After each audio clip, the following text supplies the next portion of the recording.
있는지도 몰랐고요. 그거 몰라도 일본어 할 줄 알았고 뭐 불편 없이 지냈으니까 여러분이 지금 한국어를 쓰듯이요. 자국어를 가르치는 일도 전문적인 교육을 받아야 할 수 있는 일입니다.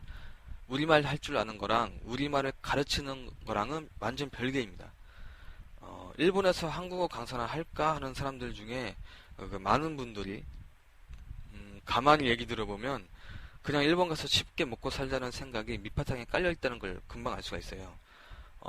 이 세상에 쉬운 일은 없습니다. 있다면 벌써 누군가 다 해먹었죠. 그래서 제가 카페에서도 여러 번 강조했던 말이 원어민 너무 좋아라 하지 말라는 겁니다. 정규교육 과정을 밟지 않은 외국인은 그냥 해서롭고 정답만 있는 문제지와 같은 꼴이에요. 잘못된 표현인지 지적만 해줄 수 있을 뿐 왜 그런지 설명 제대로 못하는 경우에 따라선 잘못된 외국어를 배울 수도 있습니다. 이상한 말 쓰는 또는 우리말을 잘못 알고 있는 한국 사람 있듯이요. 우리나라 학원 영어 원어민 강사들 가끔 사회적 물의를 일으킨 사람들 중에 종종 직업이 학원 강사라고 돼 있는 외국인들 있죠. 다는 아니지만 수준 미달인 사람 종종 있습니다. 우리말 할 줄 안다고 한류붐 이용해서 아무 자격 없이 일본에서 강사나 하려는 사람과 같은 맥락인 사람들이 있다는 얘기예요. 그냥 영어로 말 상대나 해주고 돈 받는 거죠. 그런 사람들보다도 제대로 된 전문 교육을 받은 아주 훌륭한 일본어를 구사하는 한국인 강사가 훨씬 더 우수한 강사입니다. 그러니까 색안경을 벗으시고 원어민 강사의 경우 어떤 교육을 이수받았는지 꼭 확인해 보세요. 사실대로 알려줄지는 별개의 문제도 치더라도요. 자, 다시 본론으로 돌아갈게요. 일단 우리말의 모음조화에 대해서 알아봤는데요. 사실 이 법칙이 현대 한국어에서는 많이 파괴됐습니다. 대략 15세기 정도의 중세 한국어까지는 철저히 지켜졌었지만 음성 모음인 이 으에 대응하는 양성 모음인 요 점이 사라지고 나서 이 으가 중성 모음에 편입됐고 이렇게 균형이 한번 깨지니까 점점 모음조화의 법칙들이 무너지면서 지금은 아주 한마디로 개판이 됐어요. 그러니까 예를 들면 이 아름다워, 고마워 이런 표현들 원래 모음조화의 법칙에 따르면 아름다와 그리고 고마와가 돼야 합니다. 앞에는 이게 다 이렇게 양성 또는 중성인데 마지막에 있는 이 워만 이렇게 음성 모음이니까 들어가면 안 되는 거죠. 아는 여기 이렇게 양성이고 또 중성이 들어왔다가 또 다죠. 그러니까 마지막에 와가 돼야 되는데 이제 워가 들어갔어요. 여기 보면은 자 고마워도 마찬가지고 고마와가 돼야 되는데 고마워가 들어갔어요. 자 이렇게 현대 한국어에서는 이런 법칙들이 거의 무너지고 흔적만 남아있는 상태지만 그래도 학습에 있어서는 여전히 무시할 수 없는 법칙입니다. 자 어쨌든 이런 모음조화가 일본어에도 있다는 얘기인데요. 일본어에는 어떤 모음조화가 있을까요? 사실 모음조화가 있다는 걸 학계에서 기정사실로 하고 있는 우리말과는 달리 일본어는 모음조화가 있다 없다에 대해서 아직도 좀 논란이 많은 편입니다. 물론 이제 가장 널리 통용되고 있는 설은 있다 쪽인데요. 설령 있다라고 해도 그게 사라진 시점이 우리보다 훨씬 오래전으로 알려져 있습니다. 상대 일본어라고 하는 나라시대 이전, 그러니까 8세기 이전에 사용됐던 고대 일본어에서나 그 흔적을 찾아볼 수 있다 정도의 수준입니다. 참고로 그때 당시에는 현대 일본어처럼 이 아, 이, 우, 에, 오 이 5개의 모음이 아닌 8개의 모음을 구사했었다는 설이 통설로 통하고 있고요. 학자에 따라서는 6개를 주장하는 설도 있는데 어쨌든 이 8개의 모음을 사용했던 시대에 모음 조화가 존재했었다는 주장입니다.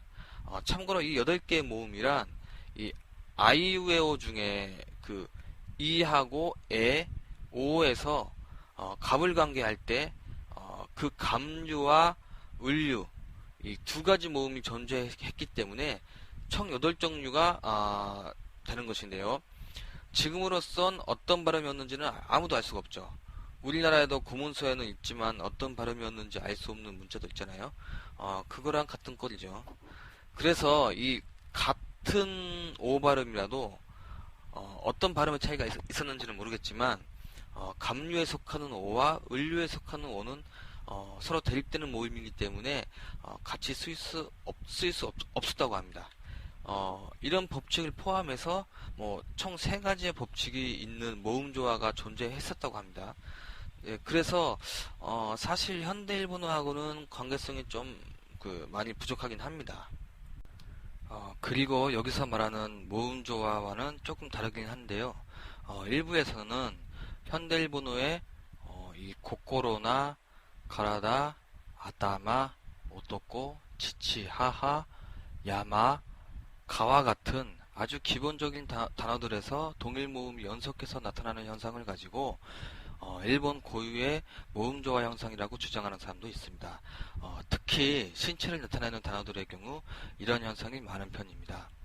방금 말한 가라다나 이런 아따마 말고도 히지, 미미, 하나, 가따, 하라, 호호, 치치, 시리, 노도 등등이 그렇죠. 또 중급 이상의 일본어를 공부하시는 분들은 보신 적이 있으시겠지만 어떤 단어와 단어가 결합되면서 일부 발음이 변형되는 경우가 있습니다. 이런 현상을 가리켜 모음교체라고 하는데요. 이걸 모음조화와 관련지어 생각하는 학자도 있습니다. 모음교체라고 하는 건 예를 들어서 이 사케와 타루라는 단어가 있습니다. 이 두 단어가 합쳐지면 사카다루라고 발음이 되는데요. 여기서 사케의 끝에 있는 모음 에가 그 뒤에 오는 타의 모음과 연동되면서 사카로 바뀌고 더 나아가 타루의 이 T 발음이 우성화되면서 D로 바뀌어가지고 다루 이렇게 타금 발음으로 바뀌게 됩니다. 이 전자의 경우 그러니까 사케가 사카로 바뀌는 경우를 가리켜 모음교체라고 하고 타루가 다루로 바뀌는 이 후자 쪽을 자음조화라고 합니다. 참고로 그 입문단 계신 분들은 나중에 숫자 세는 법에 대해 배우시면 알게 되실 텐데요. 100이라는 숫자, 그러니까 일본어로는 샤꾸죠. 그 앞에 오는 숫자에 따라서 샤꾸가 벽구나 뼈구로 바뀌는 경우가 있어요, 발음이. 이것도 이 자음조화의 경우입니다.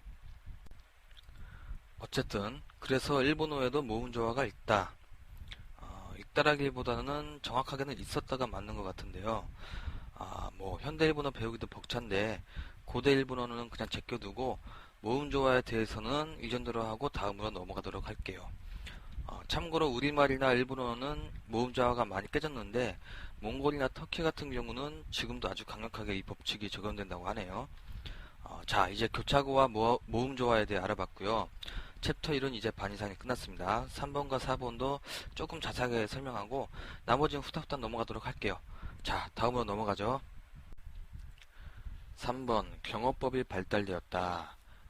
이건 뭐 일본어 중급 이상이신 분들, 특히 비즈니스 일본어를 구사해야 하는 직장인들은 뭐 제가 말 안 해도 뼈저리게 통감하고 있는 사실이죠. 우리도 다른 나라에 비해 경어법이 발달된 편이지만 일본에 비할 바가 못 되죠. 제가 보기엔 경어법이 세계에서 제일 어려운 언어가 일본어인 것 같습니다. 우리나라 솔직히 경어해봐야 뭐 있나요? 뭐 웬만하면 동사 끝에 뭐 하시다처럼 이렇게 시다 붙이면 전땡이잖아요. 참 편하죠. 일본어 경어가 얼마나 어렵냐면 어릴 때부터 일본에서만 자란 일본인들조차 헷갈려하는 게 바로 경어입니다. 일본의 그 지식인 같은 거에 질문도 많이 올라오고요. 심지어는 경어를 따로 가르치는 학원이 존재할 정도예요. 일본 사람한테 일본어를 가르치는 거죠. 사실 그 어린 친구들은 경어 제대로 쓸 줄 아는 애들이 많지도 않고요. 다 성인이 되고 사회인이 되고 나서야 일하면서 익힙니다. 젊은 회사원 책상에 보면 경어와 관련된 책 하나 꽂혀 있는 걸 종종 보실 수 있을 겁니다. 그러니까 우린 오죽하겠어요, 그쵸? 이 경어 때문에 제 카페에 찾아오신 분들도 꽤 많은데, 그러니까 여기에 너무 스트레스를 받으실 필요는 없다는 겁니다. 아니, 원어민도 힘든데 외국인이 실수했다고 해서 상대가 크게 기분 상해하거나 그러진 않다는 얘기예요. 그런 놈 있으면 병신이죠, 그거. 자, 여기서 좀 더 구체적으로 우리말의 경어법과